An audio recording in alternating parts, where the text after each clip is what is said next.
Elon Musk. Existe algum segredo desse homem que tem como objetivo pessoal nada mais, nada menos do que tornar a humanidade uma espécie interplanetária. Um homem que contribuiu para a criação e os primeiros sucessos, foi cofundador do chat criado. Um homem que se comunica livre e informalmente com líderes mundiais, presidentes de Israel, Turquia, Rússia e, claro, dos Estados Unidos. Um homem que transmite livremente suas opiniões para bilhões de pessoas, mesmo que essas opiniões vão contra a agenda atual. No discurso dele, no Fórum do Governo Mundial, ele expressa a preocupação de que esse tipo de administração possa destruir a humanidade. Eu sei que isso se chama Cúpula do Governo Mundial, mas acho que talvez devêssemos nos preocupar um pouco com a possibilidade de realmente nos tornarmos um governo mundial único demais. Se me permitem dizer, queremos evitar criar um risco civilizacional ao termos... Isso pode soar um pouco estranho, cooperação demais entre os governos. Aqui está a citação dele, sobre a chamada pauta ecológica. Se você levar o ambientalismo ao extremo, começa a ver a humanidade como uma praga na superfície da Terra, como um mofo ou algo assim. Mas isso, na verdade, é falso. A Terra provavelmente suportaria uma população 10 vezes maior que a atual sem destruir as florestas em crescimento. O movimento ambientalista do qual faço parte exagerou. Eles foram longe demais. Se você começa a pensar que os humanos são ruins, então a conclusão natural é que os humanos deveriam desaparecer. E ele retuita um meme sobre lavagem cerebral. Ou então, por exemplo, sobre a Organização Mundial da Saúde, quando Elon Musk viu uma nova altura, você pode comprar a Organização Mundial da Saúde do Bill Gates e transformá-la em uma organização realmente sobre saúde. E quanto ela custa? E aqui está a opinião dele sobre o presidente do seu país. Eu gostaria que pudéssemos ter apenas um ser humano normal como presidente, é isso que eu quero. Sinceramente, não sei dizer o que o Biden está fazendo. O verdadeiro presidente é quem controla seu teleprompter. Bem, as posições dele sobre temas conflitantes da política mundial foram expressas muitas vezes em inúmeras entrevistas. Se você não vai simplesmente cometer genocídio contra um povo inteiro, o que obviamente não seria aceitável para ninguém, então você basicamente vai deixar muitas pessoas vivas que, consequentemente, odeiam Israel. Portanto, a questão é, para cada membro do Hamas que você matou, quantos você criou? E se você criou mais do que matou, você não teve sucesso? Essa é a situação real. E é seguro dizer que, se você matou uma criança em Gaza, você criou vários membros do Hamas dispostos a morrer para matar israelenses. Eu não recomendaria enviar jovens ucranianos para morrer nas trincheiras. Se você fala sobre Putin ou não, simplesmente não faça isso.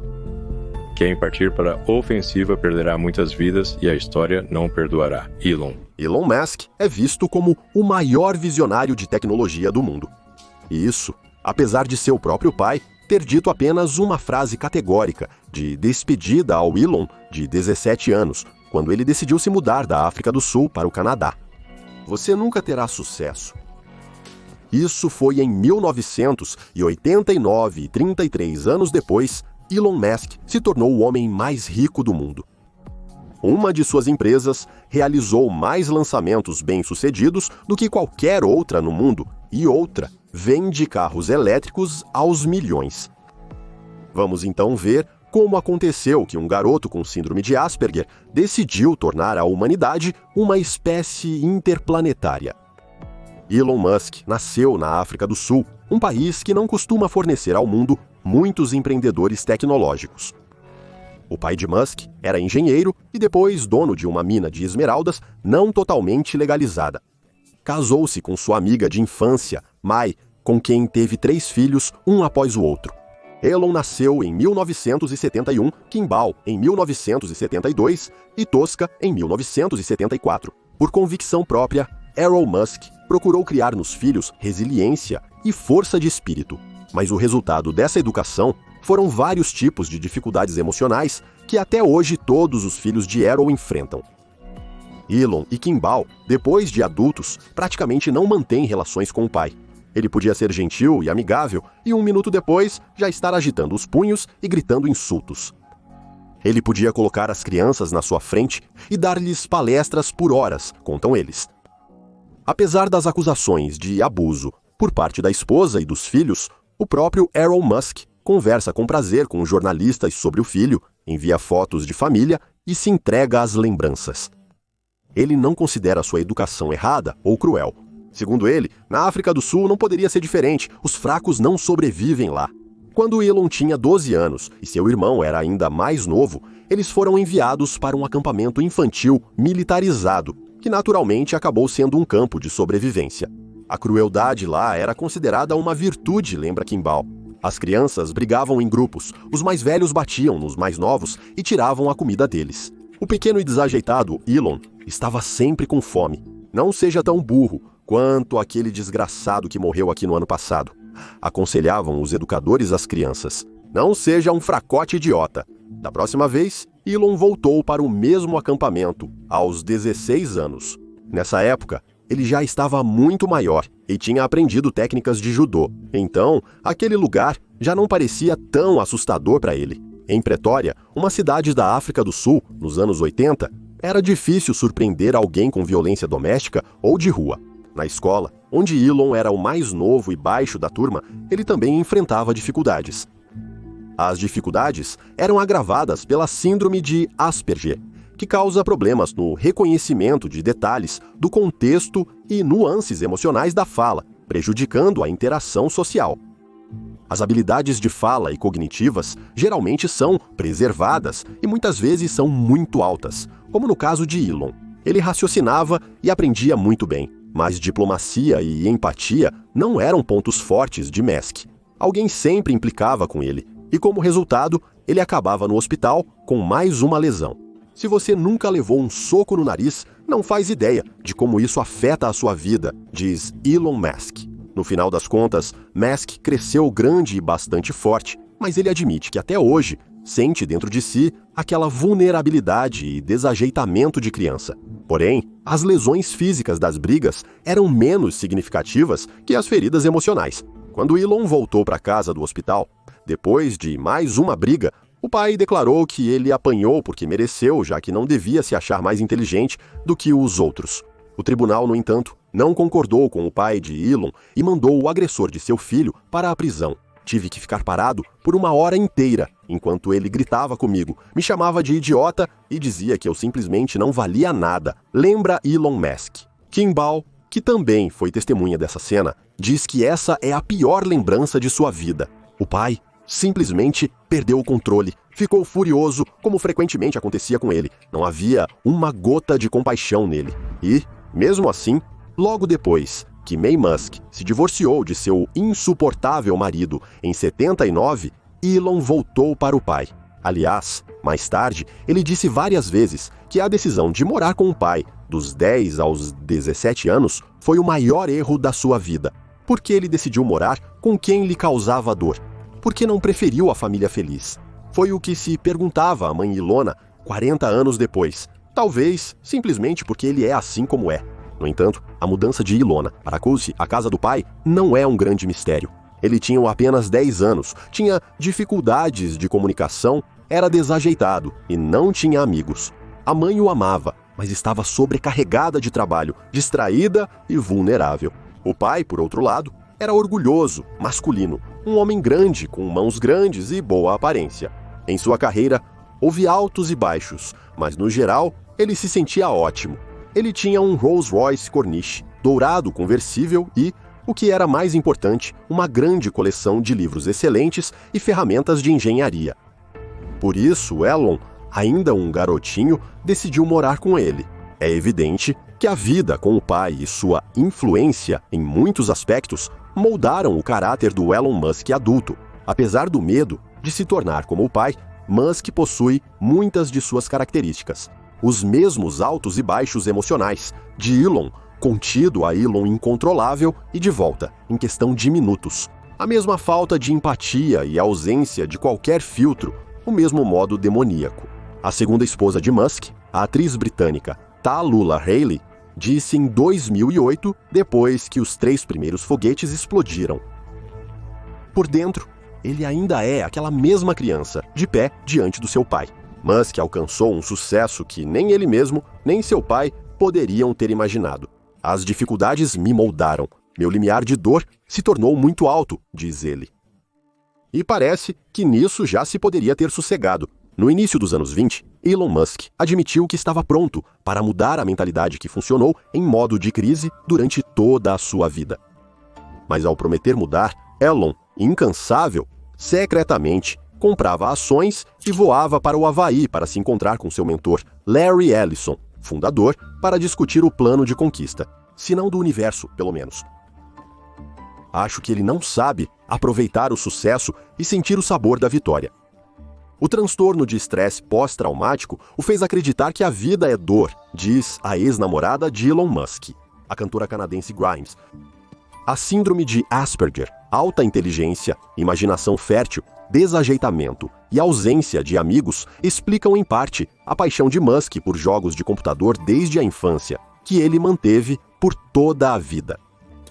Elon Musk jogou, joga e vai jogar. Ele jogava até mesmo quando não tinha computador. No final dos anos 70, o jogo de role-playing game de mesa era incrivelmente popular na África do Sul. Elon Kimball e seus primos jogavam constantemente, primeiro entre si, depois começaram a participar de torneios e vencer adversários adultos. Musk já naquela época se mostrava um estrategista e analista brilhante. Mesmo na infância, Elon tinha várias peculiaridades de comportamento. Seu humor mudava de um lado para o outro.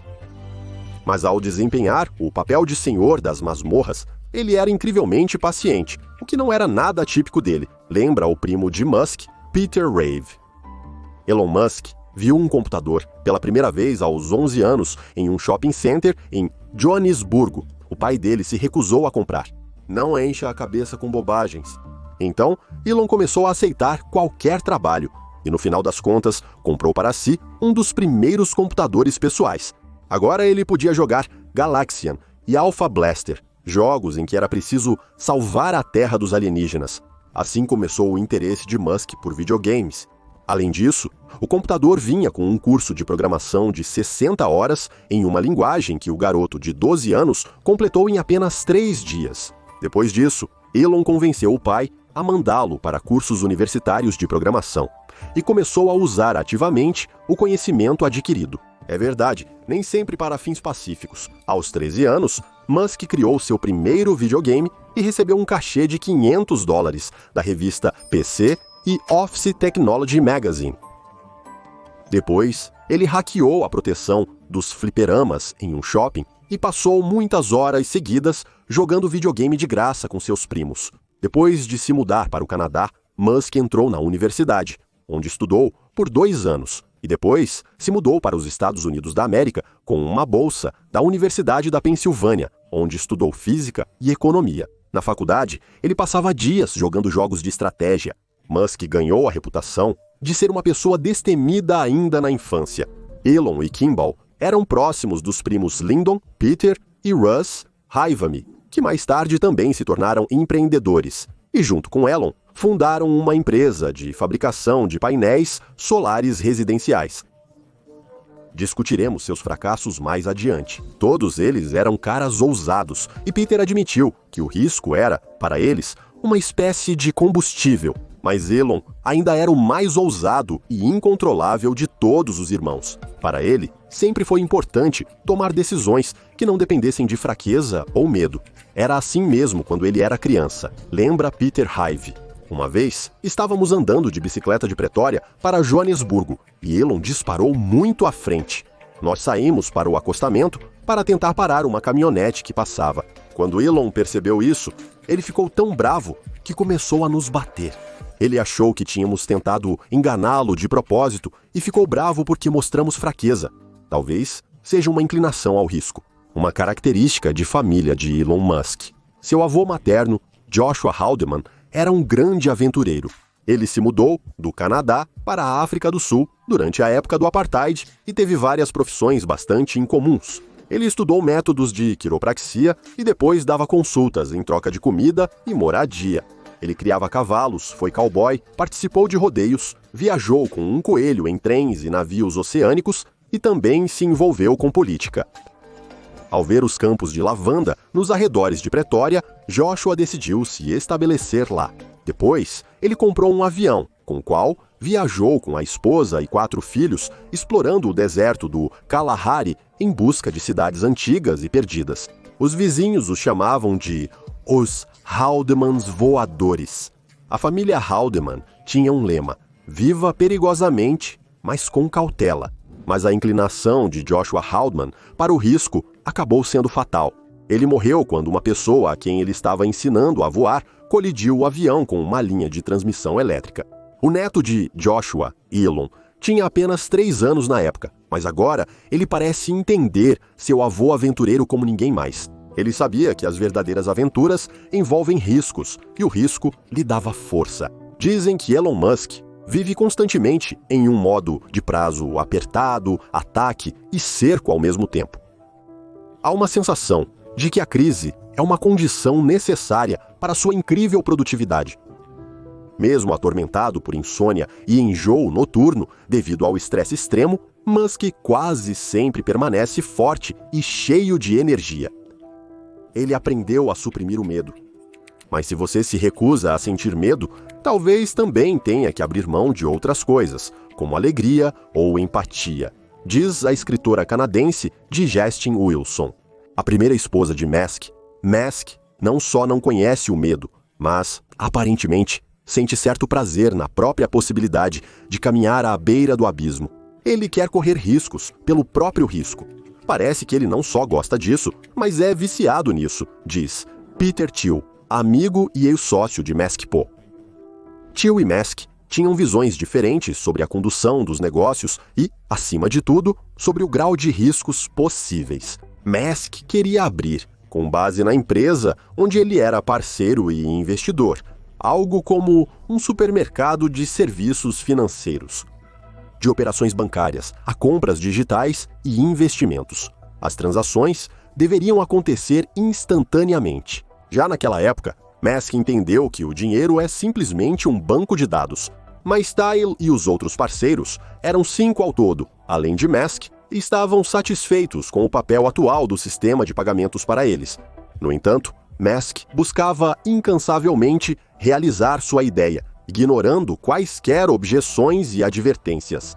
O parceiro e diretor técnico Max Levchin, por exemplo, o advertiu repetidamente sobre os casos de fraude que, mais cedo ou mais tarde, levariam a empresa à falência. Além disso, Musk insistia na fusão do PayPal com a Descom sob a marca Descom. Ele explicava isso, dizendo que sua empresa tinha uma base de clientes 2 vezes maior e que a marca gerava mais confiança entre os usuários. Ambas não condiziam com a realidade. Naquela época, tanto Dale quanto D12 tinham aproximadamente o mesmo número de usuários, cerca de 200 mil. Uma pesquisa secreta, organizada pelos parceiros, sem o conhecimento de Musk, mostrou que a marca era percebida pelos usuários como confiável e amigável, ajudando as pessoas a receberem dinheiro. Por outro lado, D12 não inspirava muita confiança, e seu nome era associado a um site pornô. No final, os fundadores concluíram que as ações de Musk representavam uma ameaça real para a empresa. Os parceiros chegaram a um acordo pelas costas dele e o removeram do cargo. E depois, em 2002, a empresa foi vendida por $1,5 bilhão, dos quais 250 milhões de dólares foram para Musk. No começo, eu fiquei com muita raiva deles. Até pensei em assassinato, mas no final das contas, percebi que foi bom terem me tirado. Senão, ainda estaria trabalhando lá. Disse Musk e acrescentou: claro, se eu tivesse ficado, agora valeria $1 trilhão. Talvez fosse assim mesmo. Peter Thiel, 20 anos depois, admite que Musk entende algo sobre risco que os outros não entendem. E pelas leis do mercado, eles não deveriam ter sobrevivido, mas alcançaram o sucesso. Quando Thiel e um dos primeiros funcionários, Reid Kaufman, que mais tarde se tornou cofundador, planejavam escrever um livro sobre sua experiência de trabalho em... Eles inventaram para o capítulo sobre Musk um título assim: O homem que não entendia o significado da palavra risco. A inclinação ao risco pode ser útil quando é preciso fazer as pessoas fazerem o que parece impossível. Ele sabe fazer as pessoas marcharem pelo deserto, diz Hoffman. Além disso, A experiência mostrou o quanto Musk é competente nos mais diversos aspectos tecnológicos e de negócios. Ele motiva as pessoas, porque entende da profissão delas mais do que elas mesmas. E claro, o espaço. Musk relembrou seriamente sua paixão de infância pelo espaço aos 30 anos. Nessa época, ele já havia visitado sua terra natal, na África do Sul, quase morrendo de malária e acumulado 500 horas de voo em um avião de treinamento.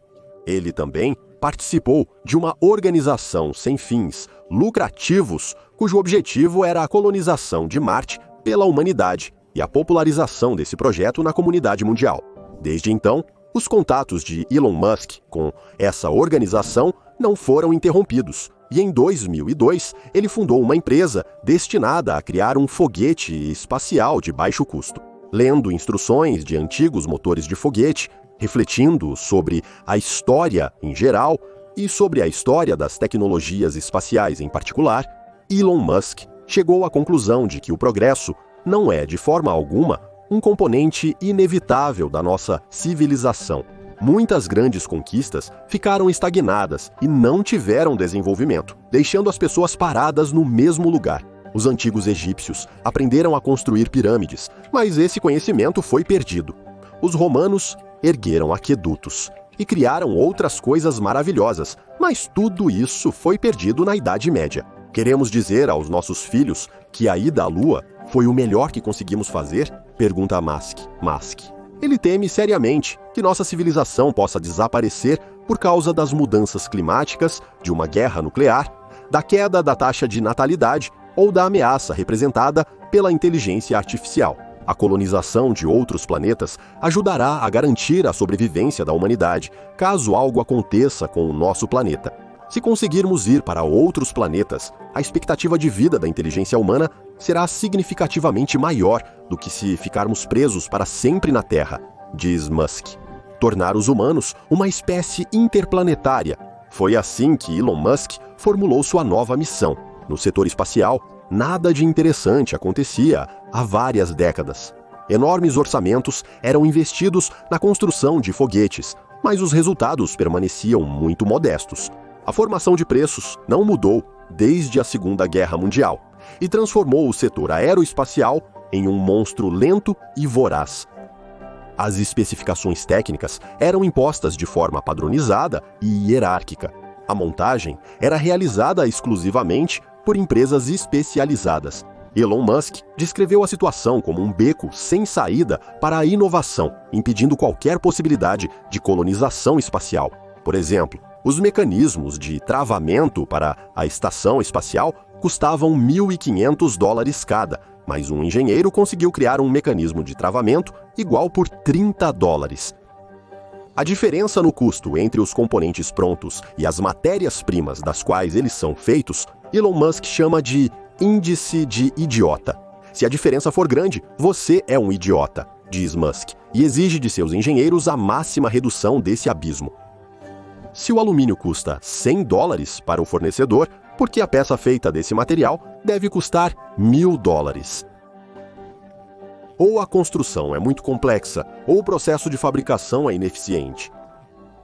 O método de Elon Musk é agir, errar, mas rapidamente encontrar as causas das falhas e corrigir os erros. Os prazos de Musk são sempre impossíveis, mas de alguma forma eles acabam sendo cumpridos.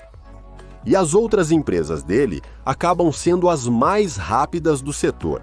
Como resultado, hoje, o negócio espacial de Elon Musk cria os foguetes mais baratos possíveis e produz até 90% dos componentes internamente, enquanto outras empresas espaciais contam com cerca de 1.000 fornecedores. No entanto, em 2008, a empresa estava à beira da falência. Os 3 primeiros foguetes lançados no campo de testes Reagan explodiram. Encontrar investidores para novos lançamentos em meio à crise financeira mundial tornou-se praticamente impossível. No final das contas, Elon Musk investiu $100 milhões do próprio bolso no projeto e recebeu $20 milhões do fundo de Peter Thiel. Os quarto e quinto lançamentos foram bem-sucedidos, e a falência foi adiada graças a um contrato com a Administração Nacional da Aeronáutica e do Espaço no valor de US$ 1,6 bilhão para 12 lançamentos comerciais para a Estação Espacial Internacional. E, ainda assim, o desejo de salvar a humanidade não é o único motivo do fascínio de Elon Musk pela colonização espacial. Elon Musk nasceu em uma família de aventureiros e cresceu como um digno sucessor dos feitos de seus antepassados sonhadores e aventureiros. Criar uma base em Marte é incrivelmente difícil e as pessoas provavelmente morrerão no caminho, assim como aconteceu durante a colonização dos Estados Unidos da América. Mas isso será incrivelmente inspirador, e coisas inspiradoras precisam acontecer no mundo, diz Musk. Eu sempre senti que a vida não pode se resumir apenas a resolver problemas. Deve haver espaço para grandes ousadias na vida. É isso que pode nos fazer levantar da cama de manhã. Falando sobre o programa espacial, é impossível não mencionar o projeto Starlink. Olhe só que beleza! Não são desfiles de OVNIs, nem uma invasão alienígena para conquistar a Terra. São apenas satélites Starlink. Como eles não colidem uns com os outros. O objetivo anunciado de Elon Musk, 42 mil satélites, é 8 vezes mais do que a quantidade atual de satélites em órbita da Terra. Além disso, será necessário substituí-los a cada 5 anos. Ou seja, a cada 5 anos, 42 mil novos pedaços de metal aparecerão ao redor da Terra, e os antigos, desativados, continuarão a orbitar por um tempo. Gradualmente, toda a esperança é que eles queimem na atmosfera. Claro, há um ponto de vista de que satélites e detritos abaixo de 600 quilômetros sairão de órbita em alguns anos devido à resistência da atmosfera, reduzindo bastante a possibilidade do efeito Kessler. Mas alguns deles podem nunca sair. O sistema de remoção passiva deles ainda não foi testado. E se alguns dos satélites colidirem uns com os outros, considerando sua enorme quantidade, as consequências para a astronáutica podem ser totalmente imprevisíveis.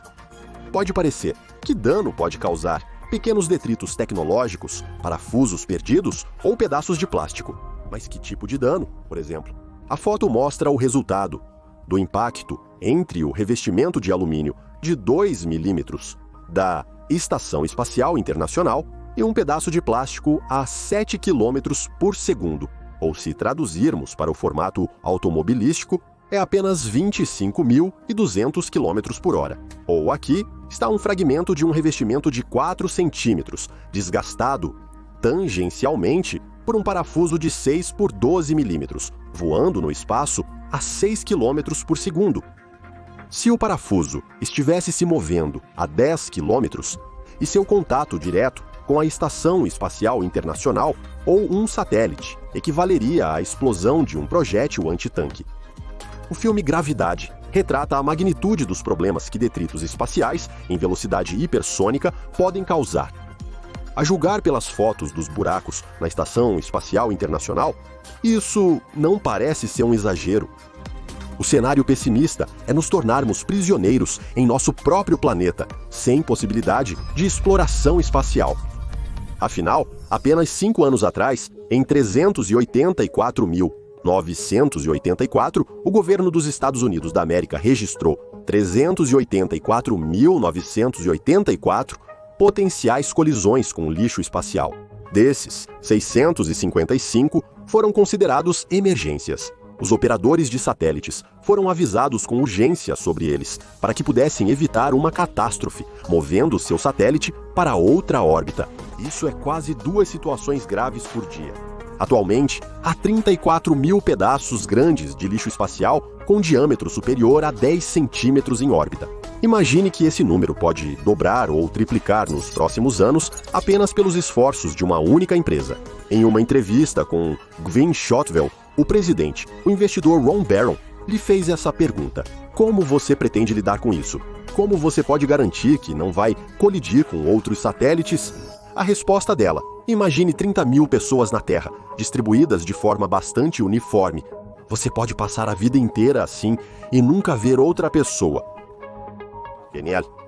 Só que as pessoas não se movem a 25 mil quilômetros por hora e os satélites Starlink estão constantemente cruzando o caminho uns dos outros. Isso já acontece quase todas as noites e pode ser visto a olho nu. Aqui vai mais uma das últimas notícias. Em dezembro do ano passado, a Agência Espacial Europeia acusou de monopólio no espaço. Uma situação incrível. Uma pessoa possui metade dos satélites ativos do mundo. Ele realmente define as regras. O resto do mundo, incluindo a Europa, não consegue reagir rapidamente, afirmou Youssef Ashbacher, chefe da Agência Espacial Europeia. E aqui está mais. No final de 2021, a China fez uma queixa contra a Starlink ao escritório da Organização das Nações Unidas para Assuntos do Espaço Exterior. A estação espacial deles teve que desviar 2 vezes em um ano dos satélites. 2 satélites da Starlink quase colidiram. A construção da nova estação espacial da China começou em abril. Em 2021, o análogo chinês da Estação Espacial Internacional deve estar totalmente funcional em 2022. Depois disso, os usuários chineses nas redes sociais criticaram em massa o projeto de Elon Musk, chamando-o de pilha de lixo espacial e de arma espacial americana. E quanto à arma, isso realmente é uma grande questão. Todos os terminais, esse enxame tecnológico de satélites, podem ser reprogramados literalmente em 1 minuto para o que os militares precisarem. Por exemplo, em um radar global, em um sistema de observação, por exemplo, para rastrear mísseis de cruzeiro hipersônicos mudando de trajetória, também prejudica. Já está prejudicando a astronomia. Tente fazer um time-lapse do céu noturno. Nos Estados Unidos da América você vai ver isso aqui. Para a Rússia, isso ainda não é um problema, exceto por uma pequena região no extremo oriente. Quando o Starlink lançar todos os satélites, não será mais possível se esconder deles à noite. Isso prejudica tanto os astrônomos amadores quanto os observatórios, dificultando muito a observação das estrelas. Nas imagens, frequentemente aparece uma grande mancha borrada dos satélites Starlink passando. Veja esta imagem do Observatório Cerro Tololo Interamericano no Chile. E isso é com apenas 1.500 satélites, que já agora dificultam a detecção de asteroides passando pela Terra. Já existem pesquisas sobre o tema. E nos planos é aumentar essa quantidade de 1.500 satélites em cerca de 30 vezes. Parece ser uma tecnologia revolucionária que levará a internet de alta qualidade para todos os cantos do mundo.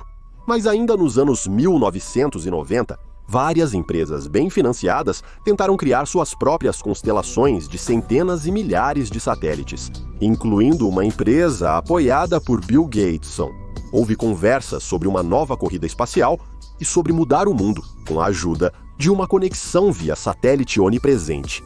Mas no início dos anos 2000, todos esses projetos ou faliram ou mudaram seus planos. Eles perceberam que seus custos eram altos demais e que o produto final não era popular em lugar nenhum, exceto em barcos de pesca e plataformas de petróleo. 2 empresas conseguiram sobreviver até os dias de hoje. Eles reduziram drasticamente o número de satélites e venderam seus serviços caros para grandes clientes, como traders e serviços de resgate de emergência. Mesmo assim, essas empresas continuam perdendo dinheiro ativamente. Por exemplo, a empresa criada pela Motorola em 1997, com sua constelação de 66 satélites ativos, também em órbita baixa, embora mais alta do que 780 quilômetros. Agora perde cerca de 60 milhões de dólares todos os anos.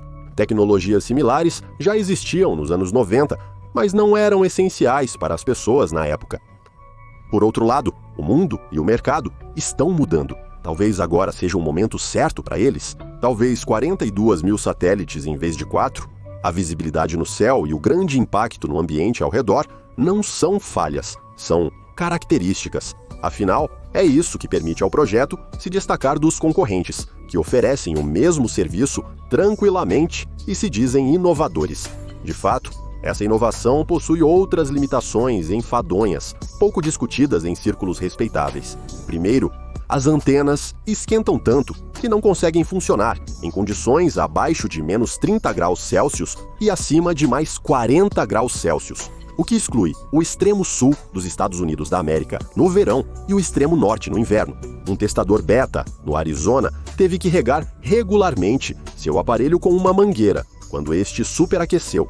Veja como os gatinhos adoram se aquecer em um prato assim. Se tiver uma árvore na frente da sua casa, também é ruim, pois até as folhas podem bloquear o sinal, prejudicando muito a conexão. Em segundo lugar, as constelações de satélites nunca terão uma qualidade de conexão melhor do que os cabos convencionais, né? Só pior. Porque, na verdade, eles pegam os dados para a transmissão do mesmo cabo de internet, eles dependem dele. No espaço não há data centers voadores, então a conexão por cabo sempre será mais rápida, confiável e muito mais barata.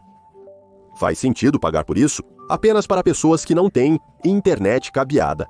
E nos Estados Unidos da América e na Europa, isso é uma porcentagem muito pequena do mercado. Terceiro, acredita-se que o sistema de satélites do Musk tem uma vantagem, o ping. Devido ao fato de que os satélites voam muito baixo, o ping fica abaixo de 60 milissegundos. Por isso, os serviços promovem isso como uma coisa incrível para gamers. É por isso que eles precisam de 42 mil satélites devido ao ping baixo. O concorrente deles no setor funciona perfeitamente, com apenas 20 satélites, cobrindo todo o planeta. Na verdade, eles têm só 4, e isso já é mais do que suficiente. As empresas têm 2 milhões de clientes na América, e a velocidade de download e upload não é pior do que a deles. Mas os satélites deles estão em uma órbita distante de 36 mil quilômetros, com a velocidade da luz de 300 mil quilômetros por milissegundo e a necessidade de transmissão de dados de ida e volta. Isso dá 240 ms. Na verdade, ele é muito maior, 631 ms. Os satélites estão localizados a apenas 550 quilômetros da Terra. Por isso, é preciso tantos deles para garantir uma cobertura suficiente.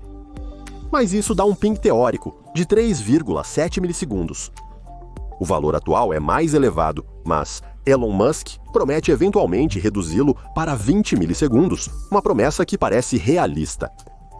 Na verdade, foi para isso que concederam o subsídio para a internet com baixo ping em regiões específicas do país. Posteriormente, a comissão afirmou que o projeto não cumpre seus padrões e está insatisfeita com a tecnologia em geral. Porém, até então, Elon Musk e Shotwell já haviam recebido o pagamento. Agora, jogar por meio dele não é muito agradável por causa das desconexões frequentes. Mas a empresa promete que, quando o número de satélites em órbita chegar a pelo menos 12 mil, as interrupções vão acabar e o ping continuará baixo. Será que realmente há tantos gamers ricos em regiões remotas sofrendo com problemas de ping? Essa é a questão. Por enquanto, a maioria dos clientes são moradores de metrópoles como Los Angeles, eles querem experimentar a nova tecnologia. Para essas pessoas, tanto o ping quanto a velocidade de download prometida nunca atingirão os valores declarados. Quanto mais pessoas se conectam a um mesmo satélite, mais lento ele começa a funcionar. E como os satélites estão constantemente girando em órbita, não é possível garantir uma maior concentração deles na região das grandes cidades. 4 satélites vão girar ao redor de toda a Terra e não ficar parados próximos às grandes cidades. Os oceanos cobrem 71% do planeta, a Europa ocupa 2,1%, os Estados Unidos da América 1,9% e o Japão 0,7%. Para satélites distantes. Или это не проблема. Но спутники большую часть времени будут, по сути, пролетать ни над чем. Apenas 5% deles poderão atender seus clientes. Com os 145 mil usuários declarados, a velocidade de transmissão de dados está prejudicada. Alguns usuários em Los Angeles, em um dia bom, recebem 36 megabits por segundo de download, enquanto em Seattle, com uma população muito menor, de 65 megabits por segundo até 50 megabits por segundo. Para comparação, novamente, com seus 4 satélites, oferece estáveis 1.265 megabits por segundo, dependendo do plano de assinatura. Quinto, Sobre o fato de que o projeto está indo mal e pode, em breve, se tornar insolvente, o próprio Elon Musk falou várias vezes. A última vez foi há meio ano. Há uma necessidade urgente de arrecadar 30 bilhões de dólares. A queda da empresa pode enterrar também aquela para a qual deveria se tornar o principal cliente. Aliás, aqui há mais um ponto de falha de todo o sistema. Segundo o e-mail de Elon Musk aos funcionários, a produção de motores para as naves ainda é insuficiente para lançar a quantidade necessária de satélites. Em resumo, não há dinheiro e não está claro como consegui-lo. Espera-se que, para levantar aqueles mesmos 30 bilhões de dólares, a empresa em breve possa abrir capital. Embora isso pareça um pouco paradoxal, oferecer ao público a chance de investir em um negócio à beira da falência, sem perspectivas de lucro no futuro próximo. Mas isso nunca aconteceu, não é verdade? Não é possível que o homem mais genial do planeta engane o público dessa forma ou não entenda números tão simples. Mas aqui vai uma pergunta para vocês. Alguém ainda se lembra de Ó? No início dos anos 2010, esse era o principal projeto de Elon Musk. O nosso futuro, telhado solar em cada casa, um verdadeiro milagre, uma revolução no setor de energia. Então, lá era exatamente o mesmo modelo de negócio. Os painéis solares eram produzidos com prejuízo, assim como o prato, que custa 500 dólares, mas sua produção custa 1.300. Os painéis eram instalados nas residências dos inscritos em uma lista de espera. Também não funcionava com o dinheiro do Musk, e na verdade, pertencia de fato ao Peter e Lyndon Rive, seus primos. Eles se financiavam com dinheiro do governo, recebendo subsídios para a energia renovável da Califórnia e do estado de Nova York. E também vendiam títulos para investidores, prometendo pagá-los assim que estabelecessem o fluxo de caixa. Quanto mais pessoas queriam instalar esses painéis, pior a empresa se saía. Também ficou evidente que muitos dos títulos foram adquiridos pelas empresas de Elon Musk com verbas públicas que deveriam ter tido outra destinação. Até 2015, Elon Musk já havia recebido United States Dollars dos Estados Unidos 4,9 bilhões do governo para seus projetos. A produção de painéis solares foi paralisada. Eles não eram tão eficientes quanto o bilionário dizia e frequentemente apresentavam defeitos. Após uma série de incêndios provocados pelos painéis, a empresa processou judicialmente os responsáveis. Segundo eles, danos na superfície dos painéis levavam ao surgimento de pontos quentes que se tornavam focos de incêndio, e as rachaduras que apareciam nos painéis eram reparadas pelos funcionários da empresa, do Musk, usando fita adesiva, que também acabava pegando fogo.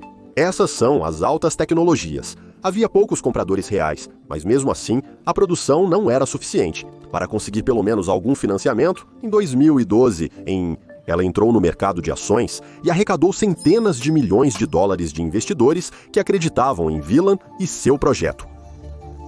Apesar de operar constantemente no prejuízo, depois a empresa ainda lutou por mais alguns anos, e suas ações até subiam quando apareciam algumas notícias positivas, até que ficou claro que ela estava falida, com dívidas de 3 bilhões de dólares. O modelo de negócios não funcionou. Para salvar da falência, Elon Musk usou o dinheiro da Tesla e a comprou por 2,6 bilhões de dólares, basicamente de si mesmo. Agora, por causa desse negócio, os acionistas da Tesla estão tentando cobrar de Elon Musk 13 bilhões de dólares, argumentando que isso foi uma fraude descarada. E uma empresa que estava falida e não tinha tecnologia própria, claramente não valia tanto assim. Talvez ele não soubesse se a tecnologia dos painéis solares daria certo. Às vezes prometemos demais, acontece. Mas aqui está, por assim dizer, um exemplo claro e direto de engano. Em 2013, Elon Musk declarou que os carros Tesla poderiam funcionar como robotáxis já no ano seguinte, o que permitiria aos proprietários enviar o carro para a rua e ele ganharia dinheiro para eles transportando passageiros. De acordo com Elon Musk, um carro de 35 mil dólares deveria render cerca de 30 mil dólares em um ano, mesmo considerando os custos com eletricidade. Ou seja, uma rentabilidade de 85% ao ano. Você seria louco se não comprasse um Tesla agora.